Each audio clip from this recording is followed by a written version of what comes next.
Hello everyone, आज चाहिँ हामी यस भिडियोमा जिमेलमा चाहिँ च्याट बक्सलाई चाहिँ इनेबल गर्नेछौँ। च्याट बक्सलाई इनेबल गर्नको लागि सर्वप्रथम जिमेल खोल्नु होला। जिमेल खोलिसकेपछि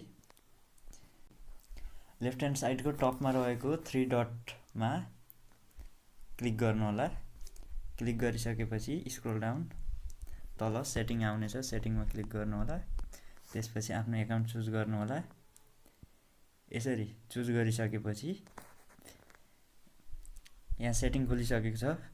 अब यो सेटिङहरुमा चाहिँ तल जेनरल सेटिङमा चाहिँ show the chat and spaces tab भनेर दिएको छ। यहाँ चाहिँ यो बक्सलाई चेक गर्नु होला। गरिसकेपछि हाम्रो यहाँ चाहिँ तल च्याट इनेबल भइसकेको छ। यहाँबाट हामी च्याट गर्न सकिनेछ। आफूले चाहेको इमेललाई यहाँ टाइप गरेर